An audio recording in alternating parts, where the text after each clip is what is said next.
dioperasi di kandang menjangan, di Karang Menjangan, Surabaya. Saking gak maunya lupa kepada Allah, beliau punya penyakit di kepalanya seperti tumor atau kanker, wallahu a'lam. Namun diabadikan di rumah sakit tersebut sampai detik ini masih ada nama beliau. Ketika beliau akan dianestesi, mau dibius, nggak mau. Habib, ini harus dibius, ini harus dipotong kepalanya, tengkoraknya harus dibuka, harus diambil penyakitnya. Nggak mungkin kau tahan. Nggak, mana tasbih? Diambil tasbihnya, buka sekarang kepala, dibuka pak kepalanya, digergaji, tanpa sedikit pun dianestesi, tanpa dibius, cukup dengan mengingat kepada Allah Subhanahu Wa Taala. Sampai selesai operasi, sudah selesai, kembalikan lagi, kembali sadar. Oh, subhanallah, orang yang dekat kepada Allah kayak begitu. Di antaranya lagi Al Habib Muhammad bin Idrus Al Habsyi. Beliau ketika dioperasi usus buntu juga nggak mau dianestesi, tapi kalau beliau ini menahan rasa sakit, ambil ikat pinggang, digigit, dibelah terusnya, dioperasi, dipotong ususnya tanpa dibius. Khawatir kalau dibius beliau pingsan sehingga terputus pemikirannya, terputus hatinya dengan Allah Subhanahu Wa Taala. Nggak mau mati, tapi saya nggak mungkin mau dibius, nggak mau. Buka perut saya, dia dibuka perutnya dalam keadaan sama gigit ikat pinggang sampai hancur ikat pinggang, digigit sama beliau. Saking nggak maunya, terputus hatinya kepada Allah Subhanahu Wa Taala. Subhanallah. Ini kan masih ada sampai sekarang namanya loh, Profesor Al Habib Muhammad bin Idrus Al Habsyi di kandang di Karang Menjangan, Surabaya, rumah sakit, masih ada sampai sekarang namanya.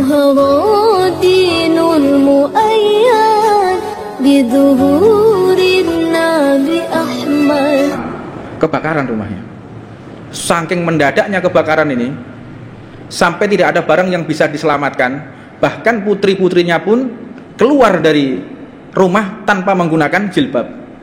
Nangis ini istrinya, minta maaf kepada suaminya, ya Allah, ini udah kesusahan, anak-anaknya ndak dapat jodoh, akhirnya rumah kebakaran, kondisi dalam keadaan miskin, habis ludes semua hartanya. Akhirnya mau nggak mau beliau tinggal di tenda. Mulai ada satu perbincangan di desa tersebut, rumahnya orang soleh ini kebakaran. Banyak orang sampai ke desa-desa mana-mana, ada satu gosip, terus tinggal di mana? Sekarang tinggal di tenda. Sama siapa? Sama anak-anaknya. Anak-anaknya cantik-cantiknya, wes mulai. Anaknya wayu-wayu. Mosok, wah, sampai terdengar kemana-mana. Akhirnya nggak lama kemudian beliau pun mulai drop dan ngomong sama istrinya, tahukah engkau rumah kebakaran ini nikmat dan ijabah segala doaku dari Allah. Rumahku terbakar, ini doaku diijabah oleh Allah. Benar, karena berprasangka baik kepada Allah. Akhirnya ada gosip anaknya yang 3 orang ini cantik-cantik diperbincangkan di seluruh negeri, saking cantiknya anaknya, sampai terdengar satu orang kaya dipek mantu. Satu, yang nomor 2 diambil sama anaknya gubernur, dipek mantu gubernur. Yang ketiga diambil anak sama anaknya raja. Subhanallah. Rumahnya kebakaran, berprasangka baik kepada Allah. Lamaran yang pertama dikasih rumah mewah untuk besannya, ya, dari yang lamar saudagar kaya tadi. Yang kedua anaknya gubernur tadi dikasih pekarangan. Yang ketiga anaknya raja. Ya Allah, rumah yang terbakar berprasangka baik kepada Allah, 3 putrinya dapat jodoh, dan 3 hal ini bisa merubah kehidupannya. Dapat pekarangan, dapat perusahaan, dapat harta. Subhanallah. Jadi lek aku suwun, lek ibu-ibu lek anake gak payu-payu lah diobong ae omahe gak apa. Insyaallah. Ya, ini pernah terjadi. Ada orang yang ceramah kayak gini. Dirungokno tenanan gede. Mulai omah diobong temenan, Pak. Sampai dibakar rumahnya. Rame. Subhanallah, karena keyakinannya kepada gurunya tadi. Dia yakin kepada gurunya. Dia husnudzon kepada gurunya. Rodok majedub tapi yo. Jadi jamaahnya ini rodok gak waras ngono, majedub ya. Agak nggak bisa berpikir secara normal. Jadi, yo solusi gitu rupane. Anakku wis perawan gede, wis tak tiru iki ae. Niat gurunya ceritakan cerita seperti ini untuk guyon, ambek muridnya dianggap temenan, rupane yo stres pisan muridnya iki. dibakar rumahnya dibakar, betul. Akhirnya si anaknya tadi keluar dari rumah benar, dapat jodoh betul, dan jodohnya orang yang saudagar kaya, bisa merubah kehidupannya. Tapi iki tolong Jawa contoh pisan. Sing nomor loro iki gak karuan kok. Ya. La ilaha illallah. Jadi efeknya kita berprasangka baik kepada Allah Subhanahu wa taala dan berprasangka baik kepada segenap hambanya Allah. Kita berprasangka baik kepada Allah dan tetap kita berprasangka baik kepada segenap hamba-hambanya Allah Subhanahu wa taala. Ana ma'ahu hina yadhkuruni. Aku bersama orang-orang yang mengingatku. Makanya kalau tanya, aina, di mana Tuhanmu? Aina rabbak? Dinto endi Gusti Allah? Tuhanmu endi? Hah? Allah lagi bersama orang-orang yang berzikir. Sebagaimana diceritakan karomahnya aulia. Karomahnya aulia itu diantaranya Al-Habib Muhammad bin Ahmad Al-Muhdar yang ada di Surabaya, di makam di Pegirian. Pernah menulis surat kepada beberapa habaib. Terakhir tulisannya Jalisullah Muhammad bin Ahmad Al-Muhdar, teman duduknya Allah Muhammad bin Ahmad Al-Muhdar, sangat dekatnya kepada Allah Subhanahu wa taala. Beliau itu pernah dioperasi di kandang menjangan, di Karang Menjangan Surabaya. Saking gak maunya lupa kepada Allah, beliau punya penyakit di kepalanya seperti tumor atau kanker, wallahu a'lam. Namun diabadikan di rumah sakit tersebut sampai detik ini masih ada nama beliau. Ketika beliau akan dianestesi, mau dibius, nggak mau. Habib, ini harus dibius, ini harus dipotong kepalanya, tengkoraknya harus dibuka, harus diambil penyakitnya. Nggak mungkin kau tahan. Nggak, mana tasbihku? Diambil tasbihnya, buka sekarang kepalaku, dibuka pak kepalanya, digergaji kepalanya, tanpa sedikit pun dianestesi, tanpa dibius, cukup dengan mengingat kepada Allah Subhanahu wa taala. Sampai selesai operasi, sudah selesai, kembalikan lagi, kembali sadar. Oh subhanallah, orang yang dekat kepada Allah kayak begitu. Di antaranya lagi Al-Habib Muhammad bin Idrus Al-Habsyi. Beliau ketika dioperasi usus buntu juga nggak mau dianestesi, tapi kalau beliau ini menahan rasa sakit, ambil ikat pinggang, digigit, dibelah perutnya, dioperasi, dipotong ususnya tanpa dibius. Khawatir kalau dibius beliau pingsan sehingga terputus pemikirannya, terputus hatinya dengan Allah Subhanahu wa taala. Nggak mau mati, tapi saya nggak mungkin mau dibius, nggak mau. Buka perut saya, dia dibuka perutnya dalam keadaan sama gigit ikat pinggang sampai hancur ikat pinggang, digigit sama beliau. Saking nggak maunya, terputus hatinya kepada Allah Subhanahu wa taala. Subhanallah. Ini kan masih ada sampai sekarang namanya tuh, Profesor Al-Habib Muhammad bin Idrus Al-Habsyi di kandang di Karang Menjangan Surabaya, rumah sakit. Masih ada sampai sekarang namanya. Diabadikan peristiwa itu. Subhanallah. Fakaifa nahnu? Bagaimana kita? Diceritakan hal semacam ini untuk mengevaluasi dan mengkoreksi diri. Betapa jauhnya kita dengan orang-orang yang dicintai oleh Allah. Di mana hati kita? Seberapa kuat tautan hati kita dibandingkan mereka? Jauh sekali. Jangankan untuk masalah berobat ya. Kita dalam keadaan normal saja kadang masih lupa kepada Allah. Ada azan aja masih lupa kita kepada Allah. Azan dikumandangkan, kita masih membahas masalah duniawi. Betapa jauhnya kita dengan orang-orang yang soleh. Dan ini tujuan daripada diadakan Maulid Nabi. Tujuan diadakan haul. Tujuan diadakan majelis ta'lim, untuk kita membahas Rasulullah, membahas para sahabat, membahas para ulama, para kiai, para habaib, agar kita tahu posisi kita itu di mana. Kalau kita tidak tahu kepribadian mereka, kita nggak tahu historis mereka, nggak tahu bagaimana jalan hidup Nabi Muhammad dan para sahabatnya, maka kita tidak bisa mengevaluasi diri, bahkan semakin jauh daripada ajaran Allah, ajaran Rasulullah Shallallahu Alaihi Wasallam. Ya, akhirnya bagaimana? Lambat laun kita semakin jauh dari syariat, lambat laun kita semakin jauh daripada kepribadian suci Nabi Muhammad. Akhirnya bagaimana? Melewati usia tanpa ada pendekatan kepada Allah. Usia 20 terlewat, 30 terlewat, 40 terlewat, 50 terlewat. Belum sempat dia duduk di majelis ta'lim. Usia 50 tahun belum sempat duduk di majelis ta'lim. 50 tahun umurnya. Ya, udah keterlaluan. Udah sangat-sangat keterlaluan sekali. 50 tahun belum pernah merasakan bermuajahah, berduduk bersama para habaib, para kiai, para ulama. Rugi. Karena dikatakan dalam kitabnya Majmu' Kalam fi Manaqib Al-Imam Ibnu Zain,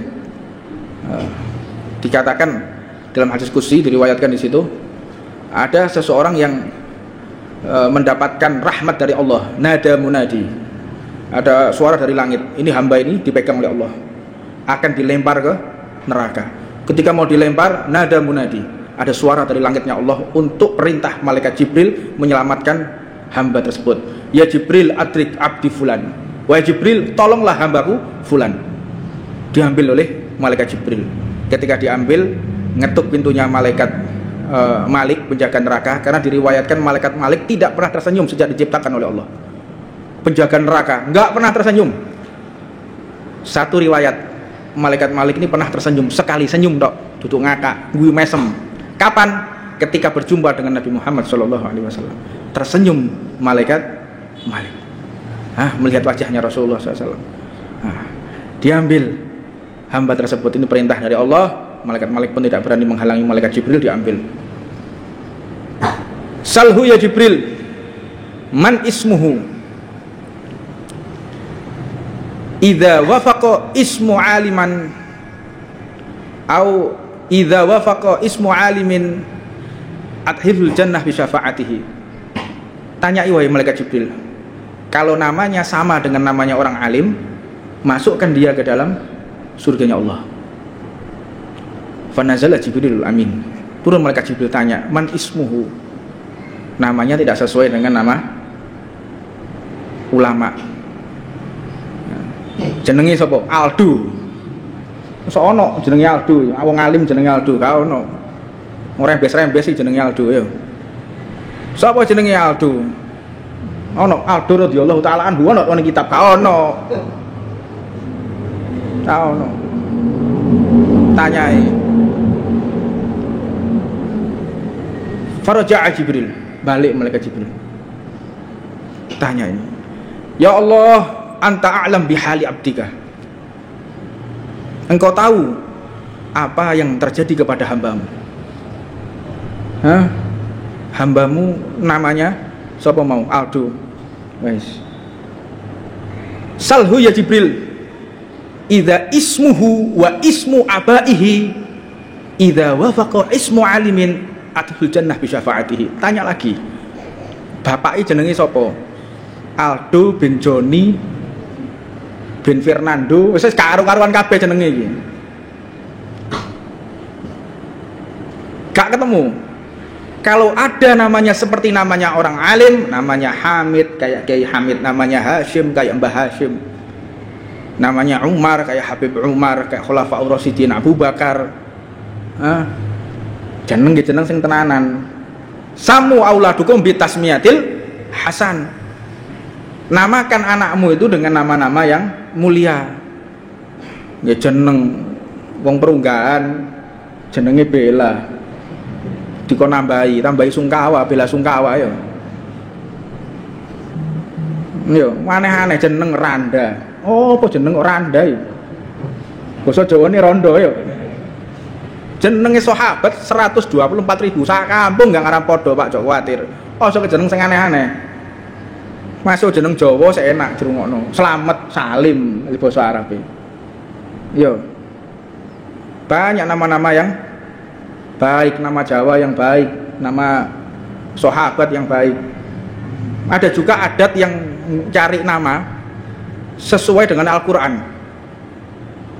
Jadi pas ibu lahiran sing nunggoni mbek ngaji. Pas tepak jenenge Firaun. Repot iki. La ilaha illallah. Ono dia anak jenenge syaiton, astagfirullah. Anak jenenge setan ya. La ilaha illallah. Ono nek jenenge Waqiah. Waqiah tahu Waqiah ya? Kiamat, Pak. Makanya jadi bojo jenenge Waqiah. Kiamat sampean.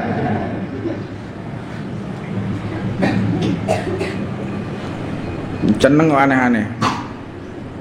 Faraja'a Jibrilul Amin, balik malaikat Jibril, matur dumateng Allah, ya Allah, anta a'lam bihali abdik. Engkau tahu ya Allah bagaimana kondisi hambamu. Salhu ya Jibril, hal jalasa ma'aliman fid dunya, idza jalasa ma'aliman fid dunya atihul jannah bi syafaatihi. Tanya, pernah enggak duduk bersama orang alim di dunia? Kalau pernah duduk bersama orang alim di dunia, masukkan dia ke dalam surga berkahnya orang alim. Modun takok, Mas, hal jalasta ma'alimin fid dunya. Aduh, tahu gak lu ngombe wong alim?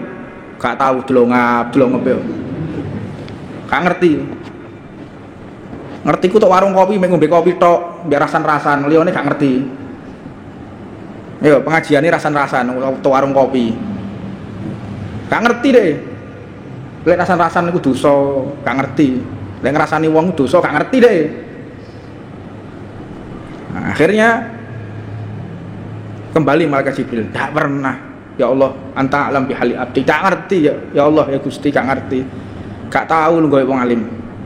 Salhu ya Jibril, hal jalasa ala ma'idatin wa fihi alimin. Pernah ndak duduk mangan bareng? Wis go salung go majelis mangan bareng wong alim, tahu gak? Takoki Mas Jibril, hal jalasta ma'idatin wa fihi alimin. Tahu ndak mangan sebelahmu wong alim, tahu gak? Gak tahu. La ilaha illallah. Tak tahu dia. Balik. Ya Allah, selemes sih.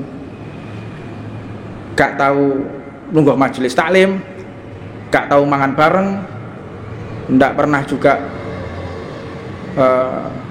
duduk bersama, gak ngerti, gak tahu. Ya Jibril, atihul jannah, lebokno surga. Bingung malaikat Jibril, iki jenenge kaya ngono iku mau. Bapake jenenge ya ngono pisan, mbake ya ngono pisan. Makan ndak pernah, duduk ndak pernah. Gimana nih bisa masuk surga? Tapi karena perintah Allah dimasukkan ke dalam surganya Allah. Malaikat gak karek nawar-nawar, Pak. Gak koyo aku mek sampean yo. Majelis taklim, ayo ngaji. Maghrib wayake wong tuku. Maghrib ki enak-enake nang omah. Banyak alasan. Ya secara hakikatnya kita tidak diinginkan hadir di majelis taklim oleh Rasulullah sallallahu alaihi wasallam. Ya Jibril penasaran para malaikat ini ngenteni, kok bisa si Aldu ini masuk ke dalam surga, kok iso? Dijawab Allah Subhanahu wa taala, innahu kana fid dunya yuhibbu rajulan wa dzaka rajulan yuhibbu aliman. Ketika di dunia dia mencintai seseorang, yang mana seseorang itu mencintai orang alim, paralel, Pak. Paralel. Jenengan yang pernah duduk di majelis taklim, jenengan yang cinta kepada ulama, jenengan yang pernah makan bersama para ulama, jenengan punya syafaat untuk teman-teman kalian. Subhanallah. Wong sing lungguh mbek wong alim lu iso nyafaati, Pak. Mangan bareng mbek wong alim bisa memberikan syafaat kepada temannya. Subhanallah. Terus bagaimana kalau kita duduk bersama mereka, kita menimba ilmu dari mereka, berjuang bersama mereka? Masya Allah, lebih daripada apa yang kita inginkan. Subhanallah. Mari kita bersyukur kepada Allah atas nikmat majelis ini. Kita jadikan aset kita bersama untuk menimba ilmu, untuk bersama-sama mengajak keluarga kita. Jangan sekali-kali kita meninggalkan keluarga kita di rumah, anak-anak kita entah tidak tahu kemana. Kita di majelis taklim, adik kita tidak tahu di mana. Kita di majelis taklim nggak ngerti anak-anak kita kemana. Banyak riwayat yang menceritakan seorang yang kurang beruntung masuk ke dalam neraka, dia keluar dari neraka digandeng oleh anaknya, dan banyak pula orang tua yang semula di surga diseret keluar dari surga dan masuk ke dalam neraka. Diriwayatkan ada seorang anak mau dimasukkan ke dalam surga, mengatakan, ya Allah, aku masuk surga sedangkan kedua orang tuaku di neraka. Mana mungkin aku akan bahagia? Aku masuk surga karena didikan orang tuaku. Aku masuk surga karena biaya orang tuaku, aku di pondok pesantren. Aku menimba ilmu. Meskipun orang tuaku ahli maksiat, tapi orang tuaku selalu membimbingku agar aku di jalan yang telah engkau ridhoi. Jadi tidak ada hadirin orang tua yang kepengen anaknya jadi preman itu gak ono. Bapaknya preman, bapaknya bajingan. Anaknya kepengen jadi bajingan, gak ono nek film India, gak ono. Anda tanya siapa aja, preman sopo ae? Sing biasa mateni wong, biasa mabuk-mabukan, tanya. Anakmu kepengen jadi wong apik atau kepengen jadi kaya awakmu? Saya yakin demi Allah kalau dia masih dikatakan sebagai manusia, masih mengatakan semoga anakku tidak seperti aku dan menjadi anak yang baik. Itu preman, Pak. Brumocora, bajingan, masih menginginkan anaknya menjadi anak yang baik. Nah, tapi kadang-kadang kita nggak preman, dicap diri kita itu baik, tapi anaknya jadi preman. Ini luar rumput mana ini? Ya, karena anak kita ini menjadi tanggung jawab kita ketika di akhirat. Kullukum ra'in wa kullukum mas'ulun an ra'iyatih.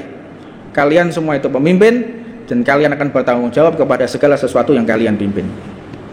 Mas'ul an ra'iyatih. Ra'iyah, rakyatnya, daerah kekuasaannya. Siapa itu? Siapapun yang ada di bawah kita. Kalau kita seorang presiden, ya seluruh Indonesia dosanya yang nanggung presiden. Kalau dia seorang gubernur, ya seluruh pulau tersebut tanggung jawabnya dia. Kalau dia seorang bupati, wali kota, ya di kota itu, di kabupaten itu pertanggungjawaban dia kepada Allah Subhanahu wa taala. Kalau dia seorang camat, ya sak kecamatan tanggung jawab. Leono sing maksiat, satu orang maksiat, tanggung jawab dia kepada Allah. Kalau dia seorang lurah, ya sak kelurahan, RT, ya sak RT, RW, sak RW. Saya bukan siapa-siapa, Anda kepala rumah tangga. Siapapun yang berada di bawah kekuasaan Anda, siapa termasuk pembantu Anda, asisten rumah tangga, jika tidak pakai jilbab Anda akan dituntut oleh Allah. Jika pembantu Anda tidak sholat, Anda akan dituntut oleh Allah. Pegawai Anda, pegawai toko Anda, kalau tidak sholat, Anda akan dituntut oleh Allah. Di bawah kekuasaan kita, pegawai kita, semua tanggung jawab kita. Saya bukan siapa-siapa, saya bukan kepala rumah tangga juga. Terus saya hanya sebatang kara. Anda tetap bertanggung jawab atas segala sesuatu yang nempel di tubuh Anda. Mata Anda akan Anda pertanggungjawabkan di hadapan Allah. Telinga Anda akan Anda pertanggungjawabkan. Tangan Anda, kaki Anda, lisan, mulut Anda akan Anda tanggung jawabkan di hadapan Allah Subhanahu wa ta'ala. Semua akan dipertanggungjawabkan di hadapan Allah Subhanahu wa ta'ala. Subhanallah. Jadi semua orang kalau paham tanggung jawab ada dirinya, dia akan sibuk dengan dirinya, nggak sibuk dengan orang lain. Apa kata Habib Umar bin Hafid, guru kita? Hilangkan siapapun yang ada di dalam kepalamu. Jangan kau pikirkan siapapun kecuali Allah dan Rasulnya. Sibukkan isi kepala kita dengan Allah, dengan Rasulullah. Jangan kau sibukkan, jangan kau simpan siapapun dalam kepalamu kecuali hanya Allah dan Rasulnya. Maka engkau akan terbebas dari segala sesuatu kegelisahan di dunia ini. Engkau akan terbebas dari kesumpekan apapun, dan engkau tidak akan pernah takut oleh siapapun. Engkau tidak akan pernah gusar oleh apapun, dan engkau tidak akan pernah butuh dengan makhluk manapun kalau di otak kita hanya Allah dan Nabi Muhammad. Semakin kita takut kepada Allah, semakin hamba dibuat takut kepada kita. Semakin kita lalai kepada Allah, semakin banyak hamba dibuat kurang ajar kepada kita. Sampai-sampai dikatakan hadis hukum karma itu, apabila kita tidak bisa membuat bahagia kedua orang tua kita, maka jangan heran kalau anak dan istri kita menjadi liar. Kalau kita lupa kepada kedua orang tua kita, kalau mereka masih hidup, kita lupa telepon, kita lupa ngasih perhatian, kita lupa mengunjungi. Jangan salahkan jika anak dan istri kita nggak bisa dikendalikan. Liar, kurang ajar. Kalau sudah wafat, ziarahi makomnya, ziarahi kuburannya. Mungkin itu adalah jawaban dari segala sesuatu yang ada di dalam permasalahan kita. Makanya Sayyidina Ali bin Abi Thalib mengatakan, jika engkau punya kesulitan hidup ekonomi, coba evaluasi dirimu. Pernah nggak kau gigit gini? Pernah enggak? Gak tahu. Ada orang miskin, sulit ekonominya. Pernah nggak engkau mengusap wajahmu dengan bajumu sendiri? Enggak. Namun hal ini pernah dilakukan oleh Rasulullah. Gini, pernah enggak Rasulullah? Pernah. Nabi Muhammad mengusap gini. Ini makruh. Tapi Nabi Muhammad pernah melakukannya. Ada peristiwa khusus. Kapan peristiwa itu? Sebelum hijrah. Rasulullah ingin berangkat menuju ke Ka'bah. Orang-orang kafir Quraisy itu bakar kotoran unta. Beliau sedang berwudu. Wajahnya basah, kemudian tangannya basah, maka dikeringkan dengan bajunya karena sudah mepet, sudah dekat dengan Ka'bah, maka diusap menggunakan bajunya. Nggak ada lagi yang beliau miliki kecuali baju yang digunakan untuk membersihkan, karena khawatir kalau sampai ada air di wajahnya, maka asap dari bakaran kotoran unta itu akan nempel ke wajah beliau, tercampur dengan air dan akhirnya menjadi najis, maka dikeringkan oleh Rasulullah SAW. Maka penting kita pahami bersama, semakin kita mempelajari ilmu, semakin kita mencari kebaikan orang lain, semakin menutupi aib orang lain, dan semakin mencari kekurangan diri sendiri, koreksi diri sendiri. Itu hakikatnya ilmu.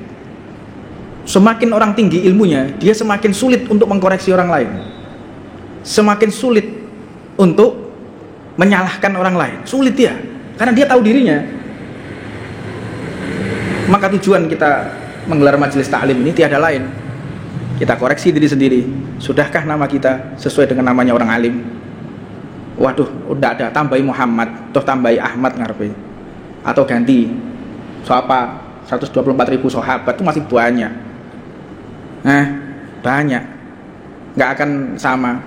Dan nanti di akhirat itu nama kita itu menjadi doa kita selamat atau tidak.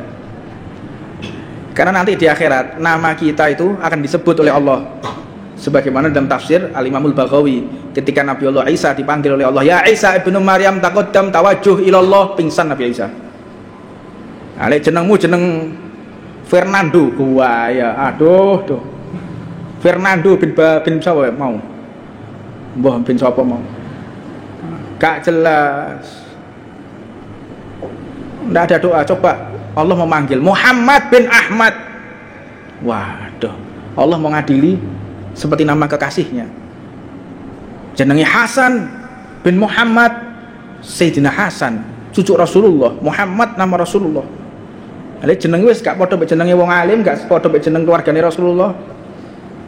Menandakan betapa jauhnya diri Anda kepada Allah dan Rasulnya. Yang paling parah lagi, namanya nama baik diganti nama kafir. Paling parah Pak Iwa. Namanya siapa? Namanya Muhammad Ali. Namanya Salim. Namanya Mustafa. Namanya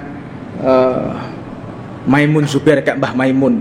Nama-namanya yang mulia. Diganti jenenge, dilakop Rayap, kok wingi yo. Jenenge Abdurrahim diganti Rayap. La ilaha illallah. Itu untuk akhirat Rayap ya apa kon? La ilaha illallah. Mudah-mudahan sedikit ini ada manfaatnya buat kita untuk evaluasi diri. Semakin kita tahu kesalahan diri kita dan tidak mengevaluasi orang lain. Rabbana atina fid dunya hasanah wa fil akhirati hasanah wa qina adzabannar. Wa ala mana masyaykhuna wa ala habibana Rasul bin Hafid wa ala habibana majamud wa ala Syekh Muhammad bin Ali al-Maliki wa ala mana masyaykhuna wa ila hadratin Nabi Muhammad. Al-Fatiha.